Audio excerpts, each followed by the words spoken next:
2023년 2월 5일 주일 예배를 시작하도록 하겠습니다. 기도하겠습니다. 아버지 감사합니다. 아버지 감사합니다. 성령님 임하여 주셔서 기도를 함께하여 주시옵시고 도와주옵소서. 우리가 먹고 입고 마시는 모든 것이 주님의 은혜이온데 우리가 그 은혜를 잊을 때가 많사옵나이다. 아버지 하나님,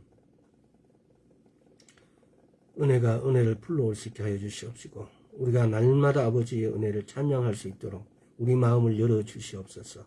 우리 생각을 열어 주시옵소서. 우리 입을 열어 주옵소서. 감사드렸고 예수 그리스도의 이름으로 기도드리옵나이다. 아멘. 자, 지난 시간까지 예수님의 기도, 바울의 기도를 이렇게 들었습니다. 오늘은 야고보는 어떻게 기도했고 무엇을 강조했는지를 한번 알아보도록 하겠습니다. 야고보서 5장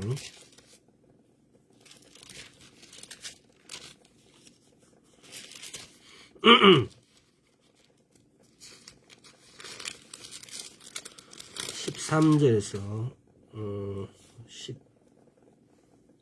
18절까지 너희 중에 고난 당하는 자가 있느냐 저는 기도할 것이요 즐거워하는 자가 있느냐 저는 찬송할지니라. 너희 중에 병든 자가 있느냐 저는 교회의 장로들을 청할 것이요 그들은 주의 이름으로 기름을 바르며 위하여 기도할지니라. 믿음의 기도는 병든 자를 구원하리니 주께서 저를 일으키시리라. 혹시 죄를 범하였을지라도 사하심을 얻으리라. 이러므로 너희 죄를 서로 구하며 병 낫기를 위하여 서로 기도하라. 의인의 간구는 역사하는 힘이 많으리라. 엘리야는 우리와 성정이 같은 사람이되 제가 비 오지 않기를 간절히 기도한즉 3년 6개월 동안 땅에 비가 아니 오고 다시 기도한즉 하늘에 비를 주고 땅에 열매를 내었느니라. 야고보는 어떻게 기도했는가? 위에서 보면은 13절 14절에서 너희 중에 고난 당한 자가 있느냐 저는 기도할 것이요 고난 당하는 것에 대해서 또 즐거워하는 자가 있느냐 저는 찬송할지니라. 너희 중에 병든 자가 있느냐 저는 교회 장로들을 청할 것이요 그들은 주의 이름으로 기름을 바르며 위하여 기도할지니라. 고난 당하는 자가 있느냐 고난 당하는 자가 있느냐 이렇게 쉽게 말하면은 이렇게 세 가지에 대해서 기도했다는 겁니다. 고난 당하는 자가 있느냐. 우리가 지난 시간에 특별히 고난에는 바울도 고난에는 질병을 포함하고 있지 않다고 말씀드렸습니다. 그래서 고난 당하는 자가 있느냐 기도하라 라고 말합니다. 고난, 고통 즉 고난, 고통은 병을 말하지는 않는다라는 거. 고난이라는 말은 우리말로 이렇게 보면은 어려움을 겪는다. 시험, 환난 이런 것이 고난이라는 겁니다. 그것이 환경적이든 물질적인 것이든 관계적인 것이든 대부분의 사람들은 사실은 사람의 관계에 의해서 많은 고난을 당하죠. 또 물질적인 고난을 당하고 또 환경적으로 차별을 받는다든지 모든 사회생활 속에서 우리 초등학교부터 시작해서 보면은 왕따란 말이 나오고 그런 관계 속에서 보면은 이 고난을 당하는 거죠. 그래서 13절에 보면은 너희 중에 고난을 당한 자가 있느냐 저는 기도할 것이요 그랬어요.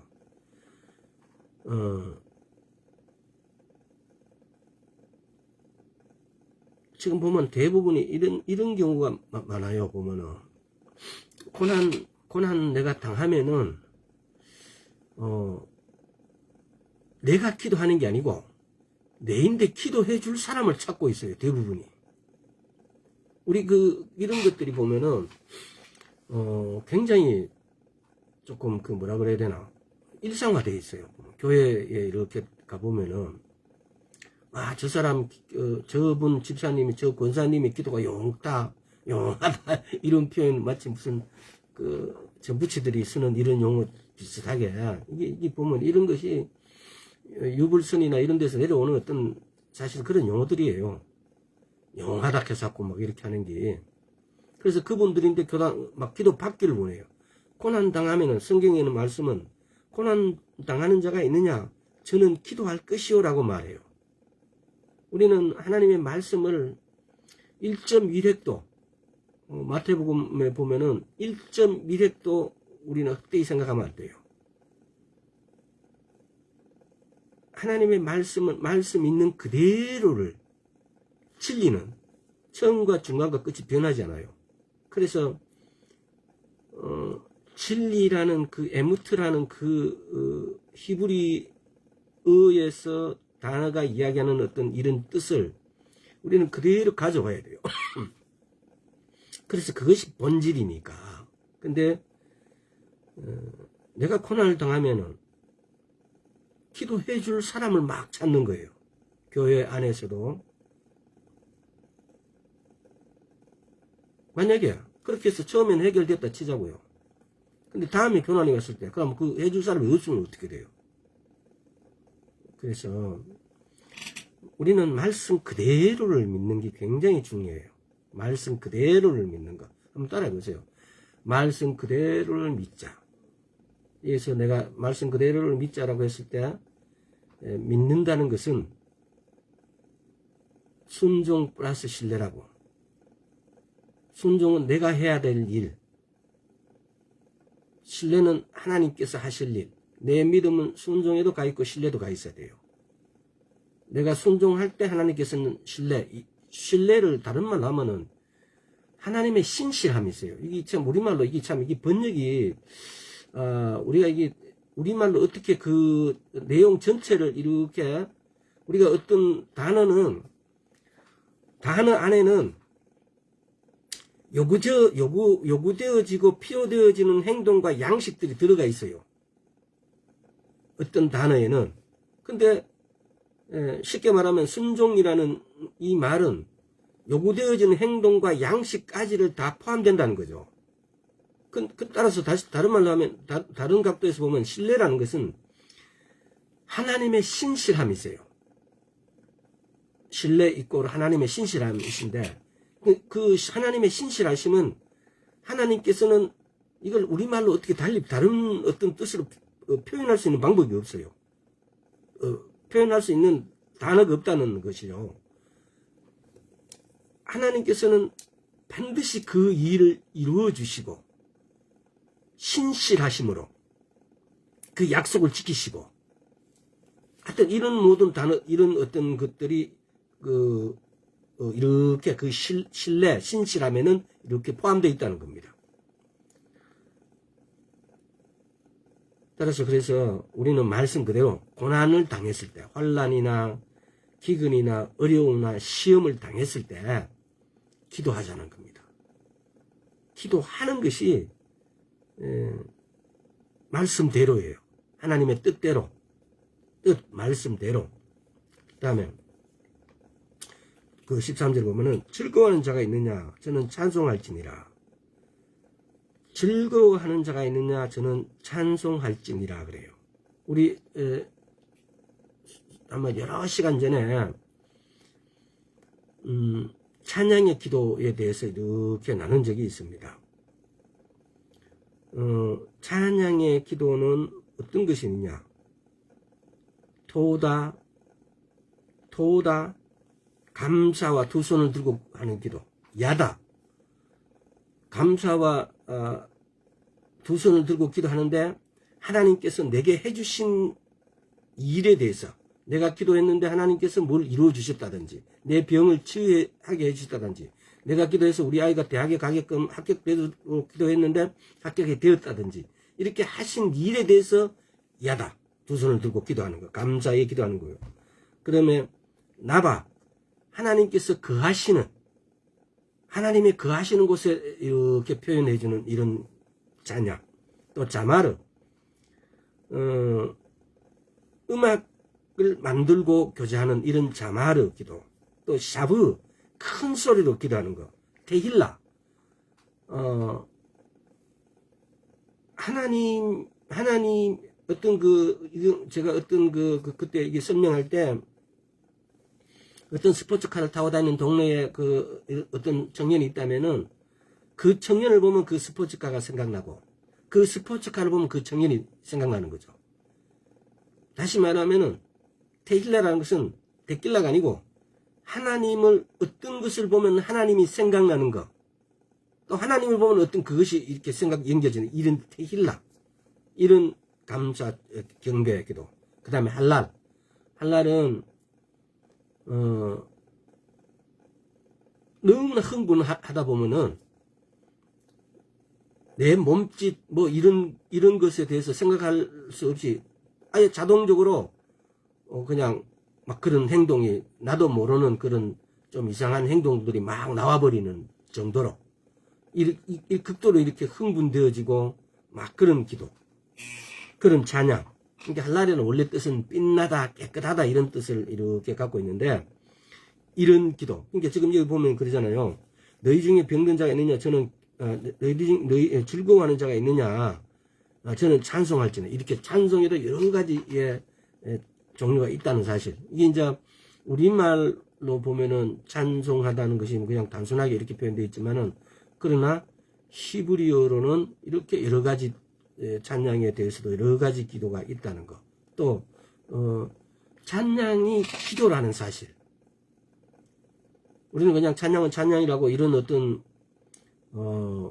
헬라적인 어떤 이런 사상, 생각 이런 것이 우리 이렇게 사로잡혀져 있는데 히브리적 관념은 의미적이고 굉장히 이렇게 바운딩이 넓고 크다고. 대신에 헬라적 사고방식은 논리적이란 거. 오늘날 우리는 대부분이 논리적 사고방식이 우리 사회를 주류를 이루어요. 왜? 대학도 합격해야 그 과에 들어갈 수 있고, 또 공무원도 합격해야 그 일을 할 수 있고. 그런데 한번 이렇게 생각을 해보세요. 역으로. 근데 그것에 합격하는 데의 기준은, 그 시험은 도대체 어떤 문제들로 이렇게 구성되어 있는가. 때로는 우리가 보면 학교 다닐 때 그러잖아요. 수학을 공부한다든지 뭐 기타 뭐 여러 가지 일을 공부하는데 보면 저거 사회 나와서 생활할 때 전혀 사회생활하고 의미가 없고 도움이 안 될 만한 것들이 많아요. 그런데 그것들은 때로는 그러잖아요. 테스트 하기를 위한 존재하는 거죠.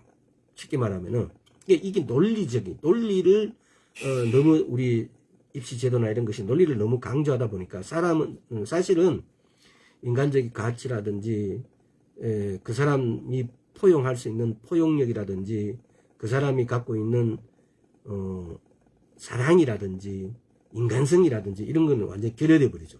만약에 그래서 오늘날 우리 사회가 논리만 강조하다 보니까 이런 세상이 되어버린 거예요.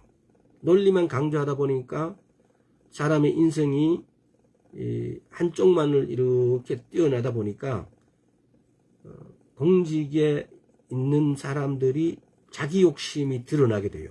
채우게 돼요. 그러다 보니까 이렇게 부조화가 많이 일어나는 거죠. 그래서 과연 뭐 이것을 지금 와서 뭐 우리가 탓하고 뭐 그런 문제만 아니라 이런 것이 있다는 사실입니다. 그래서 히브리적 관점이란 것은 의미적이란 거. 그래서 그 의미적이라는 것을 케파를 더 확장해서 생각해 보시라는 겁니다. 단지 의미적, 논리적 이런 어떤 용어에 한계적이 되어 있는 게 아니고 생활 양식이나 삶의 여러 가지 범주들이 그 안에 다 이렇게 포함되어 있어요. 그래서 이렇게 넓게 보고 또 그리고 또 하나님의 말씀을 이렇게 접하게 되었을 때 어느 말씀을 붙잡고 기도해도 그 말씀이 주는 한계성을 우리는 그 말씀의 단어에다가 한계성을 둬버려요. 근데 그래서 성경을 연구하고 공부하다 보면은 히브리어나 헬라어를 이렇게 그쪽 케파에서 이렇게 들어가서 이렇게 보면은 우리 성경에 기록되어진 단어의 뜻이 그게 다가 아니라는 사실. 명확한 명사로 되어 있고 명확한 그 명사가 뜻하는 바는 국어 백과사전에 분명하게 이렇게 기록되어 있는데 그 단어가 기록된 그 내용 갖고는 이 성경적 관점에서 히브리적 관점에서는 그게 다 해석이 되어지지 않아요. 포용되어질 수가 없어요. 그래서 이런 부분들이 있다는 사실. 다음에 세 번째, 병든 자가 있느냐? 저는 교회의 장로들을 청할 것이요. 그랬어요. 또 주의 이름으로 기름을 바르며 위하여 기도할지니. 이거 언젠가도 출애굽기 30장에 보면은 관유를 만드는 방법이 이렇게 나와 있어요. 이 기름을 바른다는 기름은 그 관유를 말해요. 그래서 출애굽기 30장을 찾아봐서 그 관유를 만들고 관유를 우리 개인적으로 그 관유를 사용했었는데 저때도 내가 한번 보여드렸는데 저기에도 조그만한 거 있는데 목사님들이 사역하실 때 보면은 이거 갖고 와서 막 발라주고 기도를 하는 게 있어요. 그래서 그 관유를 출애굽기 30장에서 찾아갖고 꼭 읽어보세요. 그 관유가 어떤 것인지. 그래서 그 관유를 개인의 용도를 쓸 수는 없다는 사실. 근데 여기서 지금 병든 자를 위해서 병든 자를 위해서는 교회 장로들을 택할 것이요 주의 이름을 기름을 바르며 이렇게 되어 있어요. 주의 이름으로 기름을 바르며 위하여 기도할지니라. 장로들을 청하고 주의 이름을 기름을 바르고 기도하는 것. 여기서도 주의 이름으로 기름을 바르는 것. 예수 이름으로. 우리가 기도할 때 보면은 성경에 기록되어지는 내용들을 우리는 너무 쉽게 생각하고 너무 그걸 단순하게 생각해서 그런 부분이 있는데 단어 하나하나에다가 포커스를 둬야 돼요. 그래서 그 단어가 하라는 그 의미 뜻 그대로를 우리는 행동하는 것. 그게 순종이에요. 근데 대부분이 보면은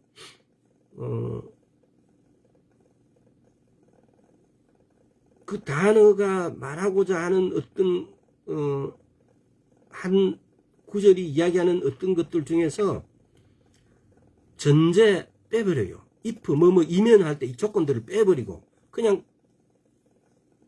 기도를 해요. 그래서 이런 부분들에 대해서 제가 드리고자 하는 말은 뭐냐면요.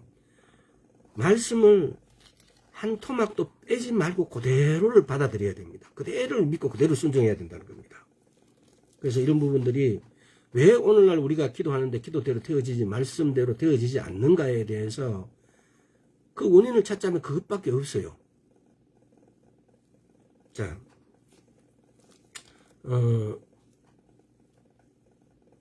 15절에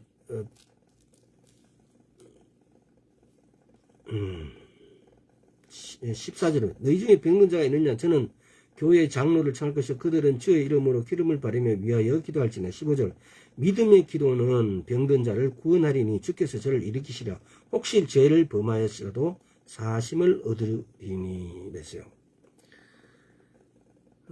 지금 여기서 보면요 병든 자라고 했을 때 이 병든 자들은 그냥 우리 교회 가면은 막 두통이 와도 뭐 조금만 이렇게 아파도 목사님 기도해 주세요. 장로님 기도해 주세요.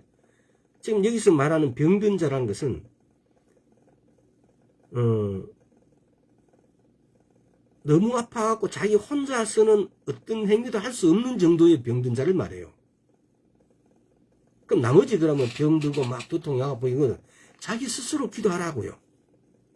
지금 처음에서 고난당한 자가 있냐 저는 기도할 것이래. 대부분이 내가 기도해서 자가 치료를 해요. 근데 여기서 믿음의 기도는 병든 자를 치료한다라고 이렇게 말할 때 이 병든 자라는 것은 자기 혼자서는 뭘 할 수 없을 지경에 있는 병자를 말해요. 그러니까 우리는 교회 장로들 청하고 그러니까 지금 여기서 교회 장로라는 것은 에베소서 4장 11절에 보면은 오중사역이라는 오중사역이 있어요. 선지자, 사도, 선지자, 목사, 교사, 복음 전하는 자. 지금 여기 장로들을 초청하고 이 말은 그 오중사역자들을 청하라 이 말이에요. 그래서 이 병들었다는 것은 내 몸이 아파서 혼자 힘으로는 도저히 뭔가 할 수 없는 상태를 말합니다. 지금 이 왜 이런 것이 나오냐면은 우리말로 이렇게 번역되어 있는 병든 자와 히브리어 헬라어가 갖고 있는 의미, 제가 조금 전에 이야기했듯이 그런 언어들의 갖고 본래의 의미들하고의 차이 때문에 그래서 우리는 이걸 단순하게 병든 자로만 생각하고 이걸 받아들여 버리기 때문에 그렇게 그렇다고 해서 또 내가 조그만한 병이 들었는데 그걸 그 목사님이나 기타 오중사역자들에게 그걸 꼭 청하지 않아야 되고 또 이런 건 아니죠. 그게 형평성이라든가 그 사정상 환경적으로 사정상 이런 걸 고려했을 때 그러니까 원래의 의미는 병든 자라는 것은 그런 상태라는 것을 알고 또 내가 가벼운 병이라도 목사님이 한가해서 옆에 있다든가 이럴 때는 목사님 기도해 주세요. 얼마든지 할 수 있는 거죠. 그러니까 이런 것들은 얼마든지 여유를 가지고 할 수 있는 거지. 그런데 특별하게 그러나 그 본질은 알고 있어야 된다는 거죠. 병든 자라는 상태는 어떤 정도의 병든 자를 말하는지. 이게 왜? 우리 단어는 병든 자라고 되어 있지만은 그러나 실제로 이게 헬라어로 이렇게 됐을 때 이 병든 자 또는 히브리어 즉 원래의 의미에서 이 병든 자는 이런 병든 자를 말한다라고요. 그래서 정확하게 알고 있어야만이 또 우리가 그런 것들을 성경을 연구하고 성경을 보는 관점은 너무나 정확합니다. 그걸 단어끼리 구분하고 또 구절도 구분하고 구절의 뜻을 의미를 이렇게 앞뒤 구절을 맞춰서 이렇게 해석해 보는 것도 연구하는 것이고 좋은 것이고 그러나 그 단어가 의미하는 어떤 확장성에 대해서도 충분히 고려하고 생각하고 그걸 받아들여야 됩니다. 그래서 이런 것들이 말씀을 연구하고 말씀을 우리가 읽을 때 또 말씀을 암기할 때 그런 개념들을 이렇게 받아들이고 이걸 읽고 묵상하는 것하고 그 개념 없이 읽고 묵상하고는 하늘과 땅 차이입니다. 자, 15절에 모든 아픈 사람들이 15절 보세요. 믿음의 기도는 병든 자를 구원하리니 내 주께서 저를 일으키시려도 혹시 죄를 범하였을지라도 사하심 얻으라. 모든 사람들이 모든 병들이 다 죄를 범했기 때문에 병이 오는 건 아니라는 사실입니다. 그러니까 뭐 우리가 병 들렸으면 저 사람 죄 지었구나. 우리는 쉽게 이렇게 남을 정죄할 수도 있는데 그게 아니라는 거죠. 그래서 어떤 사람은 죄를 범해 고통받는 사람도 있습니다. 그러나 어떤 사람은 죄를 범하지 않았는데 고통을 받을 수도 있다는 겁니다. 병이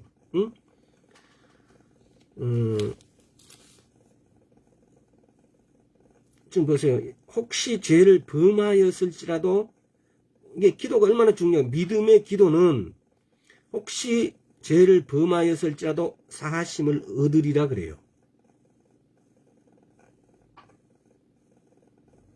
케네시 해긴 목사님은 이 경우에서 이런 걸 갖다가 이렇게 애화를 이렇게 드러났어요.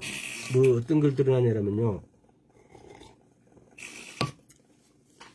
우리 다 그랬잖아요. 옛날 할머니들이 손자들 귀여워하고 좋아하는 거. 근데 자기 할머니가 이렇게 이제 연로하셔가지고 근데 기도를 못 해주세요. 그 이제 이렇게 사역하시라고 막 왔다 갔다 바쁘시니까.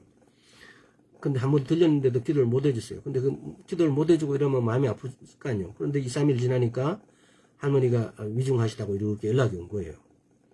그래서 위중하고 이렇게 하니까 이제 자기가 혼자 할머니의 그 병상을 이렇게 지키고 있었는가 봐요.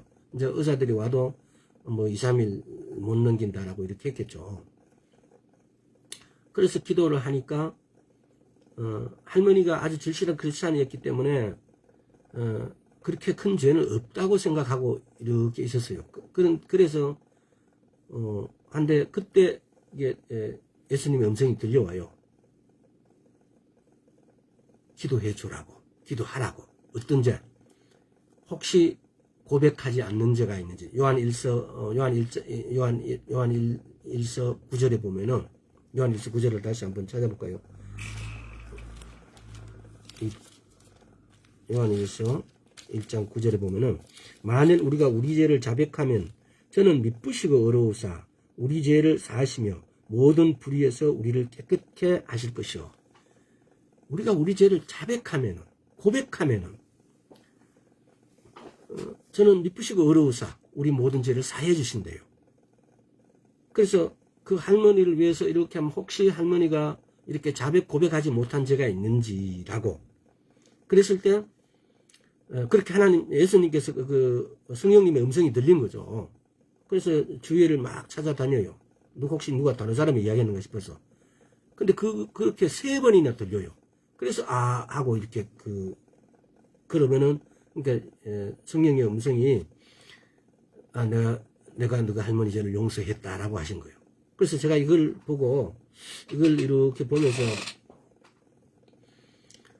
우리도 이 기도를 해야 되지 않느냐. 때로는 우리 한때 교단에서 이런 게 있었잖아요. 자기 죄를 자기가 자백하지 않으면 그 죄가 용서가 없다는 식으로 많이 강의를 하세요. 설교를 하세요. 목사님들이.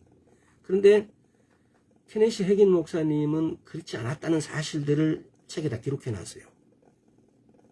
그래서 우리도 우리 조상들, 우리 부모들에 대해서 혹시 그런 죄가 있으면 우리가 기도하면은 주님께서 이렇게 용서해 주신다고요.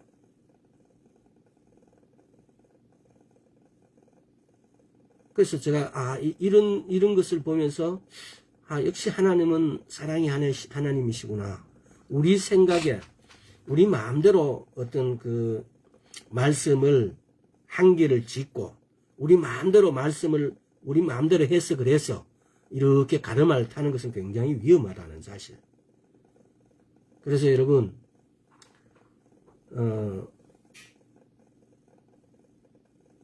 우리가 알고 있는 믿음의 사람들 중에 케네시 해긴 목사님은 대단한 사람이에요. 데릭 프린스 목사님, 여러 목사님들이 계시지만은 우리가 성경을 보면 그러잖아요. 바울은 12제자가 아닌데 성경을 가장 많이 기록했어요.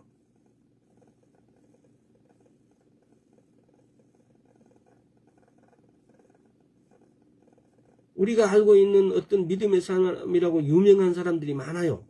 그렇지만은 책을 써서 기록을 남긴 사람이 있고 그렇지 못한 사람들이 있어요. 근데 그 책을 써서 기록에 남긴 사람 중에서 가장 책을 많이 그 후손들이 또 그분의 설교나 이런 것들을 모아놨다가 다시 그분이 살아계실 때 책은 출판되어 있지 않았지만은 그분이 설교집을 나중에 후손들이 출판해서 많은 책이 기록된 것이 이 케네시 해긴 목사님이에요. 근데 이런 것들도 우리한테는 굉장히 도움이 되고 그 믿음이 진짜 살아있는 믿음이고 그걸 통해서 우리는 그 발자취를 따라갈 수 있는 거죠. 하여튼 조금 이야기가 자꾸 다른 데로 새는 것 같아서 자 그래서 사심을 받는 문제. 그러니까 이게 죄에도 보면은 신즈 오브 커미션, 신즈 오브 오미션 쉽게 말하면은 죄들 중에서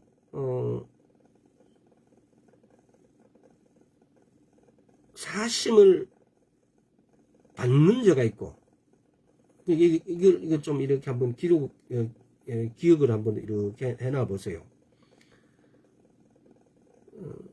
우리가 보면은 죄 중에서 그릇 범죄하는 게 있고 짐짓 범죄하는 게 있어요. 요즘 성경에는 그렇게 그릇이나 짐짓이나 이런 표현이 안 되어 있는지 모르겠는데 짐짓은 알고 짓는 죄예요. 그릇 범죄는 모르고 짓는 죄예요. 이따 또 그 구절이 나올 겁니다 아마. 그래서 이런 걸 다 설명하려면 시간이 사실 상당히 많이 가는데 그렇지만은 한 가지씩 어떤 구절이 나왔을 때 이걸 짚고 넘어가는 게 굉장히 중요해요. 왜냐하면 우리는 우리 성경의 단어들을 사실은 제가 제일 처음에 성경을 읽고 막 이렇게 할 때 그래도 하루에 신문을 막 대여섯 종류를 다 읽을 수 있을 만큼의 읽고 막 이럴 만큼 그냥 세상적인 지식에 대해서 그래도 막 그냥 남들 아는 만큼은 이렇게 남들이 아는 뉴스를 나도 안다는 정도로 이렇게 넘어가고 이렇게 했는데 근데 성경을 처음 딱 보는 순간 성경의 말씀이 나오는 단어가 무슨 뜻인지 잘 구분이 잘 안 되더라고요. 특히 저 같은 경우는 잠언을 시편을 먼저 읽어보라 그래서 시편과 잠언을 읽는데 이거는 정말 이게 뜻이 이해가 잘 안 됐어요. 잠언은 사실 제가 성경에 보면 가장 해석이 어려운 부분들이 잠언들이에요. 하여튼 그랬다는 사실.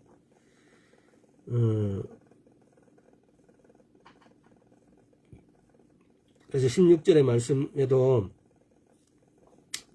야고보서 5장 16절의 말씀을 너희 죄를 서로 고하며, 지금 여기도 보면 서로 고하며 병 낫기 위해 서로를 기도하라. 의인은 강구는 역사하는 힘이 많으네. 지금 이거 강구는 영어로 보면 위시예요. 위시. 막 이렇게 간절히 바라는, 영어로 보면 위시로 이렇게 기록되어 있어요. 그럼 지금 보면은 이러면 너희 죄를 서로 고하며, 이 말도 사실은 이 번역상에 약간의 오류가 있는 거예요. 너희 죄를 서로 고하며 병 낫기를 위하여 서로 기도하라. 내가 내 옆사람인데, 기도할 때 옆사람인데 내 죄를 고한다고요? 아니에요. 내가 내 죄를 고해야 되는 분은 오직 하나님께 내 죄를 고해야 되는 거예요. 우리 성경은 이렇게 표현되어 있는데, 조금 전에 우리가 요한 1서 1장 9절에도 고백함으로 자백함으로, 내가 고백하고 자백하는 대상은 하나님께 내 죄를 고백하는 거지, 내 친구인데, 내 옆사람인데, 내 목사님인데 내 죄를 고백하지 않는 거예요. 아직도 가톨릭들은 보면은 신부인데 막 죄 이렇게 고백하잖아요. 그거 진짜 웃기는 거예요. 비성경적이에요. 말도 안 되는 거예요. 얼마나 그것 때문에 많은 범죄를 가져왔는지, 영화에도 한 번씩 그런 경우가 막 나오잖아요. 얼마 전에도 유튜브에 보니까 어떤 여성분이 자기가 그 신부인데 그렇게 고백했는데 신부가 막 헛소리 하니까 막 붕괴해가지고 막 이렇게 한번 나온 적이 있더라고요. 그러니까 전혀 비성경적이죠.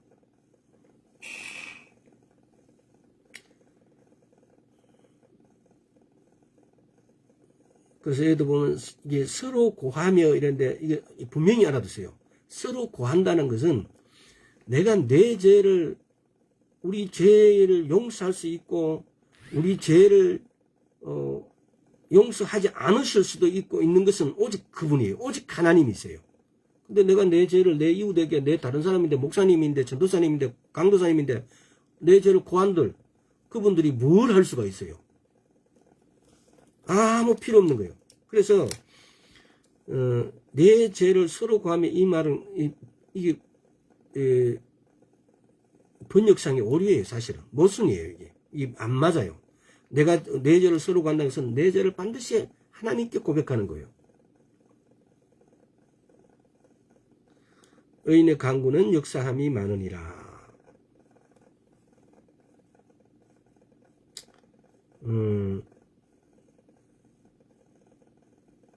우리가 요한 1서 1장 9절도 다시 한번 이렇게 가봅시다.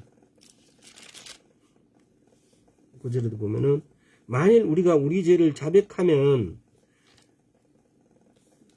저는 미쁘시고 어려우사 우리 죄를 사하시며 모든 부위에서 우리를 깨끗게 하실 것이요.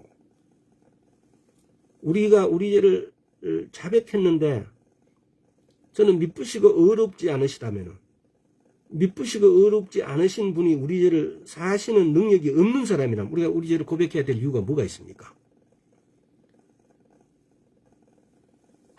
비밀이다 해놓고, 여러분 우리 알잖아요.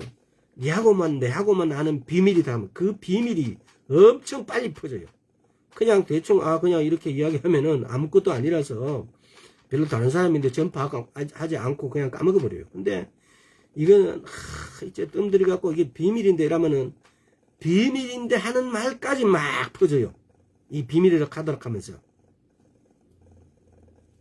그래서 고린도후서 봅시다. 고린도후서 7장 1절. 자, 그런즉 사랑하는 자들아, 이 약속을 가진 우리가 하나님을 두려워하는 가운데서 거룩함을 온전히 이루어 육과 영의 온갖 더러운 것을 자신을 깨끗게 하자. 우리 죄를 고백하는 문제. 사랑하는 자들아, 이 약속을 가진, 이 약속이 그 위에 있는 구절들이죠. 그 6절 10절, 너희는 아버지가 되고 너희는 너희에게 아버지가 되고 너희는 내게 자녀가 되리라 전능하신 주의 말씀이니라 하셨느니라. 그런 그런즉 사랑하는 자들아 이 약속을 우리가 아버지의 아들이 되었다는 그 약속을 가진 우리가 하나님을 두려워하는 가운데서 거룩함을 온전히 이루어 육과 혼과 영의 온갖 더러운 점에서 자신을 깨끗게 하자. 내 자신을 깨끗게 하는 것은 내 죄를 고백하는 거예요. 우리가 거룩해질 수가 없어요. 창세기 15장입니까? 15장에 보면은 하나님께서 아브라함을 믿는다고 어렵게 여겨주심으로 아브라함이 어렵게 되었어요. 이게 지금 여기 말씀하는 것은 뭐냐면은 거룩이 도대체 뭘까요? 하나님은 이 약속을 가진 우리가 하나님을 두려워하는 가운데서 거룩함을 온전히 우리가 거룩해질 수가 있을까요? 우리가 거룩할까요? 거룩하다고 여겨주시는 하나님도 말미암아서 우리가 거룩해진 거예요. 거룩이 도대체 뭐예요? 벤자민 목사님께서 아마 이거 말씀하신 것도 한 10년 더 전에 제가 들은 것 같은데 거룩함이라는 것은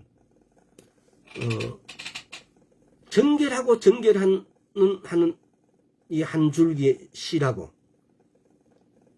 구별하고 구별하는 이 한 줄기 씨라고 물론 다른 가지 또 포함되어 있으나 그러나 가장 핵심적인 것은 거룩하다 이 말은 정결하고 정결하고 구별하고 구별하고 이 두 단어가 이 두 가지의 내용이 새끼처럼 꼬여가지고 이렇게 정결하고 구별하고 정결하고 구별하고 정결하고 이게 무한대로 갔을 때 그런 상태가 거룩한 상태라고 말씀을 하신 것 같았어요. 정결하고 정결하고 구별하고 구별하고 구별하고 예를 들어서 우리가 이슬은 깨끗한 물로 이렇게 하는데 이슬을 또 거름종에다가 걸르고 해서 가장 깨끗한 물 아무 티가 없는 어떤 그런 그야말로 나노 신기술처럼 머리카락을 뭐 1나노가 뭐 머리카락을 10만 분의 1인가를 뭐 이렇게 더 가늘게 하는 것을 나노라 그러잖아요. 근데 그렇게 정결하고 구별하고를 이렇게 된 상태를 거룩하다라고.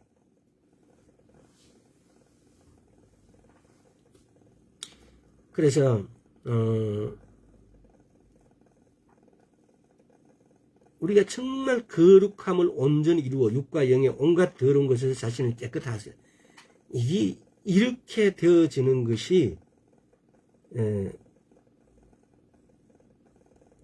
내가 하나님께 내 죄를 고백하고 자백하고 내가 거룩하게 되어지는 거예요. 자, 다시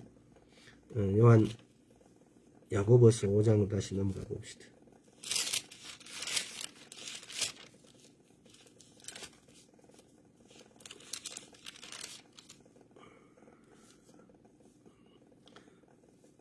자, 16절에 의인의 강구는 역사하는 힘이 많으니라.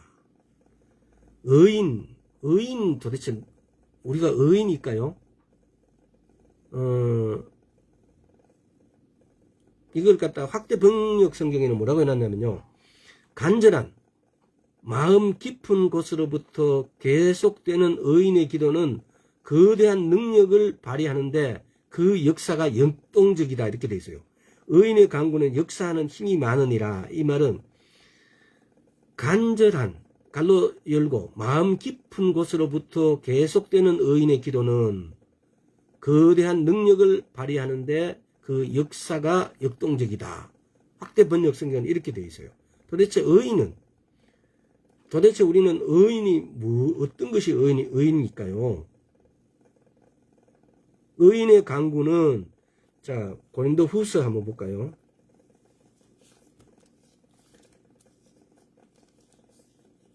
고린도후서 5장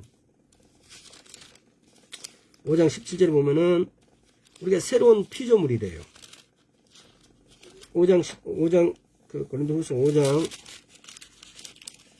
17절에 보면은 그런즉 누구든지 그리스도 안에 있으면 새로운 피조물이야. 이전 것은 가시나 지나갔으니 보라색 것이 되었도다. 그리고 21절에 한번 보세요. 하나님이 죄를 알지도 못하신 자로 우리를 대신하여 죄를 삼으신 것은 우리로 하여금 저희 안에서 하나님의 의가 되게 하려 하십니다. 예수님께서 십자가의 죽으심으로 인해서 우리 죄를 다 짊으시고 죽으심으로 인해서 내가 의인이 되게 하셨다고요. 고린도전서 1장 30절에 보면은 우리는 하나님께 나와서 예수 그리스도 안에 있고 예수님은 하나님께서 나와서 우리의 어려움과 거룩함과 죄사함이 되셨다고요. 고린도전서 1장 30절 다시 한번 가보세요. 이게 굉장히 묵상하고 묵상해야 되는 구절이에요. 1장 3절 너희는 하나님께서 나와서 그리스도 예수 안에 있고 예수는 하나님께로서 나와서 우리에게 지혜와 어려움과 거룩함과 구속함이 되셨다고요. 그러니까 우리의 의인은 누구라고 말씀해요? 예수님.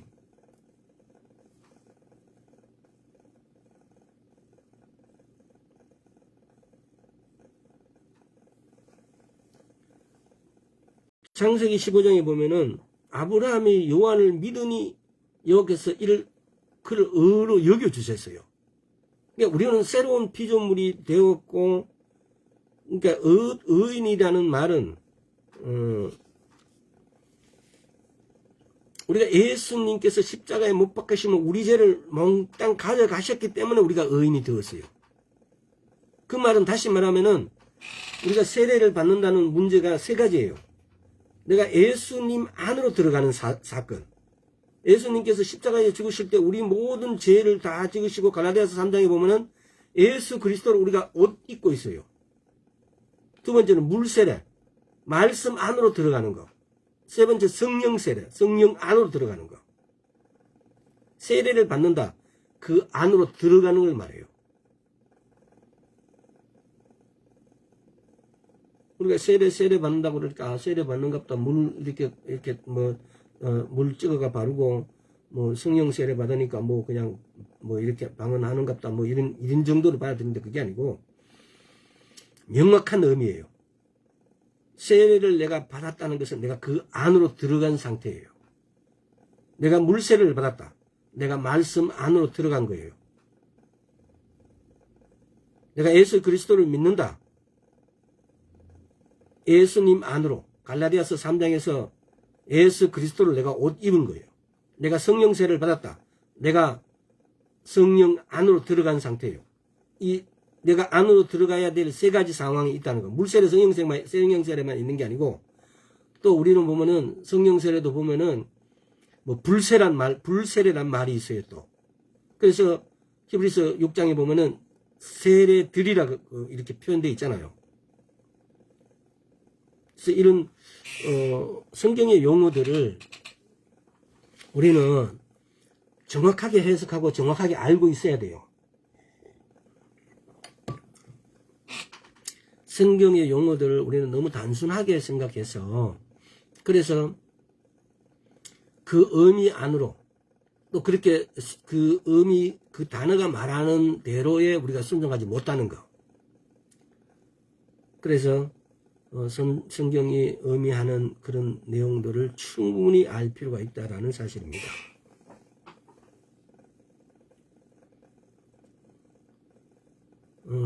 창세기 22장도 한번 볼까요? 의라는 것은 사실은 그런 거죠. 하나님하고의 바른 관계, 이 우리말로 그대로 말에 하는 의미하는 뜻을 이렇게 그냥 말하자면은 의가 뭡니까? 바른 하나님하고 우리가 하나님에 대해서 의다 이런 것은 하나님하고 내가 바른 관계. 말 자체의 뜻을 그대로 분리하자면 그런 뜻이에요. 창세기 22장 15절에서 18절. 여호와의 사자가 하늘에서부터 두 번째 아브라함을 불러 가라사대 여호와께서 이르시기를 내가 나를 가리켜 맹세하노니 네가 이같이 행하여 내 아들 내 독자를 아끼지 아니하였은즉 내가 내게 큰 복을 주고 내 시로 크게 성하여 하늘의 별과 같고 바닷가의 모래와 같게 하리니 내 시가 그 대적의 문을 얻으리라. 또 내 씨로 말미암아 천하 만민이 복을 얻으리니 이는 내가 나의 말을 준행하였음이니라 하셨다 하니라.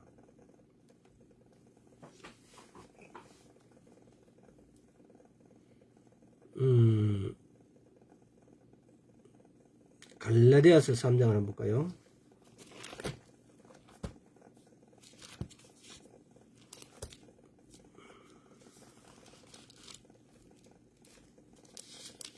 (3장) 1절에서 3절까지 어리석다 갈라디아 사람들아, 예수 그리스도께서 십자가에 못 박히신 것이 너희 눈앞에 밝히 보이거늘 누가 너희를 꾀더냐. 내가 너희에게 다만 이것을 알려 하노니 너희가 성령을 받은 것은 율법의 행위로냐 듣고 믿음으로냐. 너희가 이같이 어리석으냐. 성령으로 시작하였다가 이제는 육체로 마치겠느냐. 우리 기도가 응답받는 것은, 우리 기도가 어떻게 응답받을 수 있을까요? 우리가 기도가 응답받는다는 것은 하나님의 말씀을 믿는 믿음에다가 지금 이 두 문장을 갖다가 예를 들어서 창세기 22장과 갈라디아 3장에서 보면은 우리가 기도 응답 받는 것은 결국 이런 뜻이죠. 이런 내용이죠. 하나님의 말씀을 믿는 믿음과 플러스 우리가 새로운 피조물이기 때문에, 우리가 예수 그리스도로 옷 입었기 때문에 하나님의 말씀을 믿는 믿음과 내 신분이 하나님의 아들이기 때문에 내 기도가 응답받는 거예요. 우리가 아버지께 기도를 했을 때 왜 응답받겠어요? 그분이 내 기도를 들어줘야 될 이유가 없는데, 하나님께서 우리 기도를 들어줘야 되는 이유가, 기도 들어주는 이유가 이거예요. 우리가 말씀을 믿기 때문에. 두 번째는 내 신분이 그분의 아들이기 때문에. 지금 여기서 보세요. 어리석도다 갈라디아 사람들아, 예수 그리스도께서 십자가에 못 박힌 것이 너희 눈앞에 밝히 보이거늘 누가 너희를 꾀더냐. 내가 너희에게 다만 이것을 염려하노니 너희가 성령을 받은 것은 율법의 행위로나 듣고 믿음이냐. 내 믿음이. 그리고 너희가 이같이 어리석은 성령으로 시작했다가 이제는 육체로 마치니.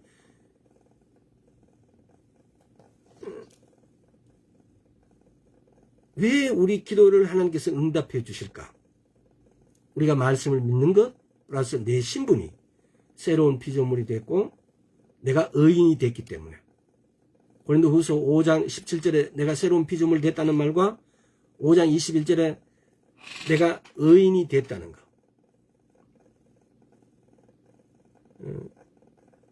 굉장히 중요합니다. 이게 우리 예수를 믿는 어떤 본질적인 문제죠. 사실은 우리같이 이기주의고 우리같이 뭔가가 없으면, 하루라도 뭔가가 없으면은 부족하면 살지 못하고, 만약에 한번 생각해 보세요. 산소가 없어져 버리면 우리가 흔하게 돈도 안 주고 마시는 산소가, 우리는 약한 존재들이에요. 근데 이런 존재가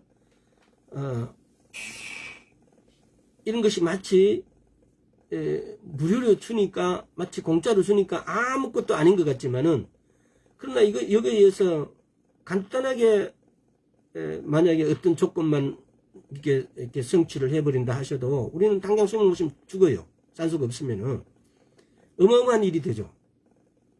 우리는 이렇게 나약한 존재인데, 그런데 하나님께서 우리에게 어렵게 여겨주시고, 새로운 피조물이라 그러고 어렵게 여겨주시고, 그럼으로 인해서 우리가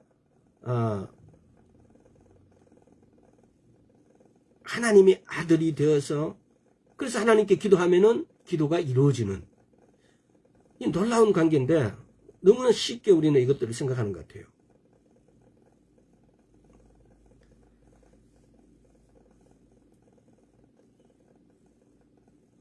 히브리서 4장 16절 한번 볼까요? 지금 시간이 자, 히브리서 4장 16절. 사람들은 자기보다 더 큰 자를 가리켜 맹세하. 히브리서 4장 16절. 4장 16절. 그러므로 우리가 긍휼하심을 따라 긍휼하심을 받고 때를 따라 돕는 은혜를 얻기 위하여 은혜의 보좌 앞에 담대히 나갈 것이라. 쉽게 말하면은 우리가 어렵지 않으면은 이 은혜의 보좌 앞에 담대히 나갈 수가 없어요. 우리가 어렵게 되었음으로 인해서 우리가 이 은혜의 보좌 앞에 담대히 나갈 수 있는 거예요.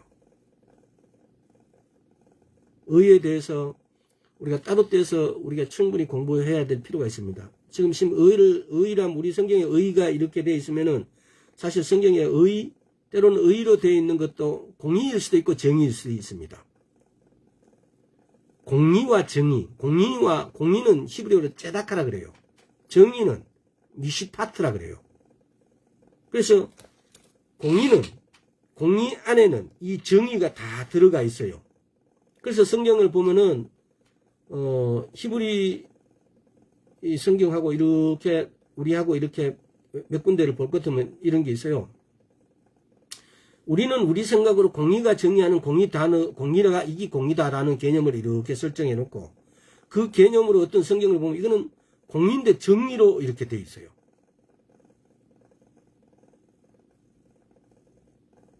예.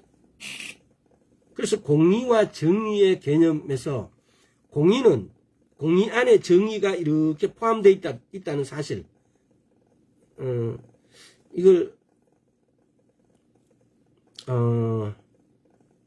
이 정도 하여튼 해서 다음에 공의와 정의에 대해서 짜다카와 이게 righteousness, 정의, justice에 대해서 이거 충분하게 한번 다뤄볼게요. 옛날에 한번 이 페이스북에서 아니고 이게 공의와 정의를 한번 다뤘던 것 같은 몇 번 다뤘던 것 같은데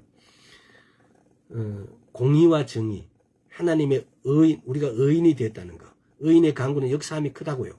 근데 그 의인은 도대체 어떤 사람이 의인일까? 그럼 나는 의인이 아니고 그럼 나는 죄인일까? 고린도후서 5장 21절에서 우리가 새로운 피조물이 됐기 때문에 의인이라고요. 의인이 되었다고요. 우리는 의인이 됐는데 내가 의인일까 의인이 아닐까에 대한 어떤 그 염려나 걱정보다는 의인이면은 의인답게 살 수 있도록 그 다음에 행동이 더 중요한데 사실은 내가 의인이냐 의인 아니냐에 대해만 너무 포커스를 두지 않느냐라는 겁니다. 우리가 의인이라는 사실 왜? 우리가 새로운 피조물이 됐다는 거. 예수 그리스도를 옷 입었다는 거. 우리가 세례를 받고 예수 그리스도를 옷 입었고 예수님 안으로 들어갔고 물 안으로 말씀 안으로 들어갔고 성령 안으로 들어가서 우리는 새로운 피조물이 되었어요. 새로운 피조물이 되어서 우리를 의인으로 여겨주시는 하나님 아버지에 의해서 우리가 의인이 되었어요. 그래서 이제 우리는 의인인데 그러면 우리 의인이 기도했을 때 왜 기도가 되지 기도가 한 대로 이루어지지 않을까에 대한 문제가 남아있는 거죠. 그래서 우리 기도가 하나님께서 들어줘야 될 이유가 제가 조금 전에 말씀드렸잖아요. 우리 기도가 응답받는 것은 응답받게 되어지는 것은 하나님의 말씀을 믿는 믿음 플러스 하나님하고 우리하고 관계 내가 그분의 아들임으로 인해서 우리 신분이 그분의 아들이라는 것에 의해서 우리 기도가 응답받는 거예요. 그래서 이걸 의인의 강구는 역사함이 크다라고 했는데 의인의 강구는 그 역사가 확대 번역에서 역동적이다 그래요. 근데 우리는 왜 안 되어질까? 야고보는 크게 지금 야고보서 5장에서 이렇게 말한 거예요. 고난당한 자 있으면 기도해라. 즐거워한 자는 찬양해라.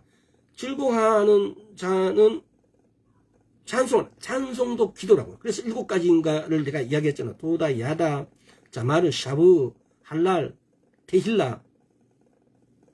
이게 다 기도라고요. 즐거워하는 자들도 찬송하라, 기도하라, 찬양을 기도하라. 병든 자는 교회 장로들을 청하고 주의 이름으로 기름을 바르고 기도하라라고요.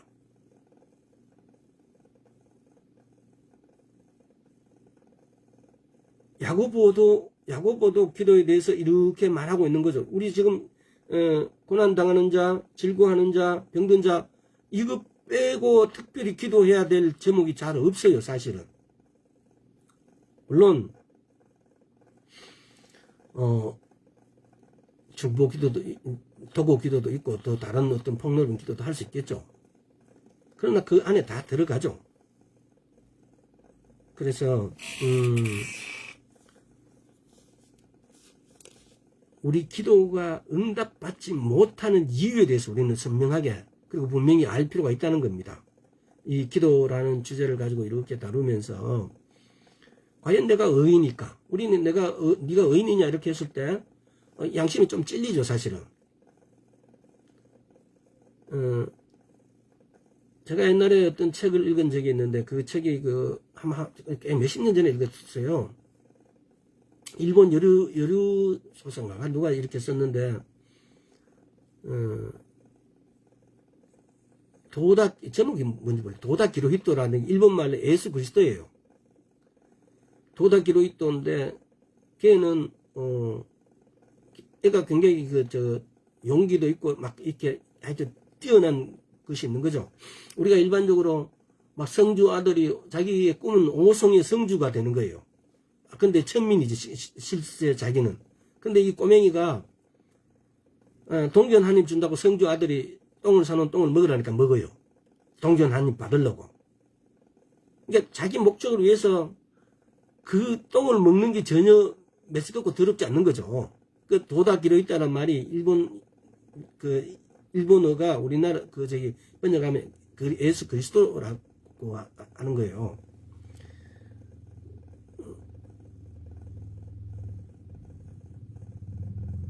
그렇게 어떤 용기나 이런 것들이 뛰어넘는 거죠.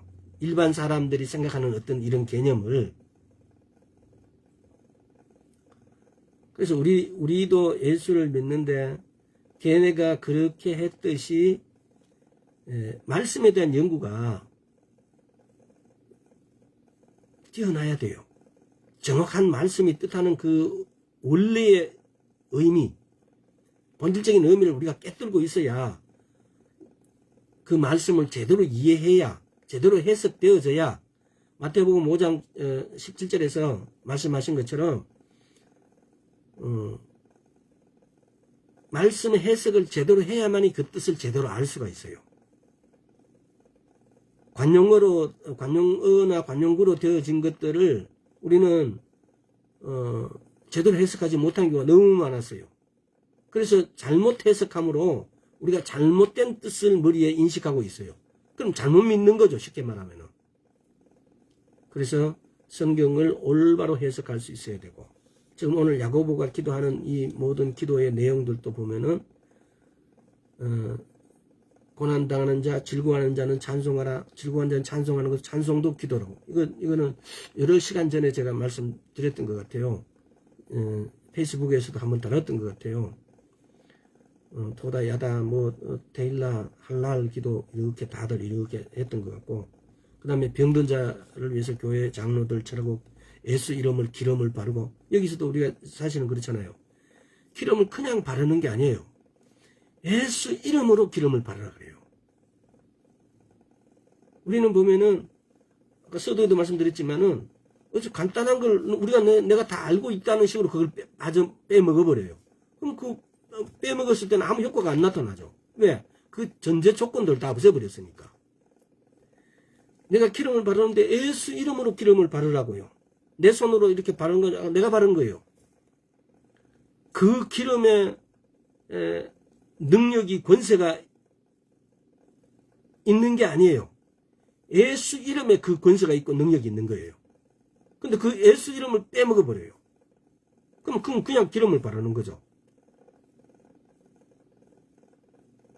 그래서 오늘 베드로도 있고 요한도 있고 유다도 있고 쭉 다 있는데 야고보 기도하고 나니까 오늘 끝나서 다음 시간에는 베드로는 어떻게 기도했고 요한은 또 어떻게 기도했는지를 다뤄보도록 하겠습니다. 오늘 말씀에서 나는 이런 게 조금 이렇게 말씀을 전하면서 보면 때로는 이런 게 있는 것 같아요. 말씀의 감동 부분을 이렇게 전해서 이렇게 전해줄 수도 있고, 그러나 제가 대부분 말씀을 전할 때 보면은 말씀의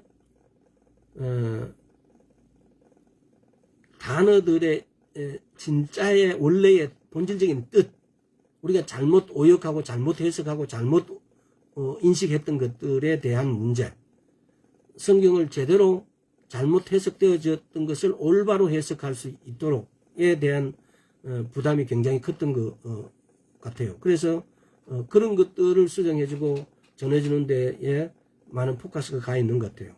그래서 앞으로는 물론 그런 것들도 전해야 되지만은 말씀의 감동적인 부분,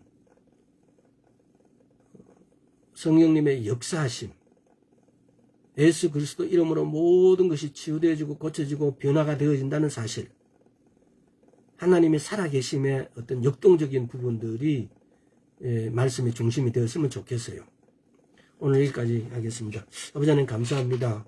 부족하고 부족하여 주의 말씀을 늘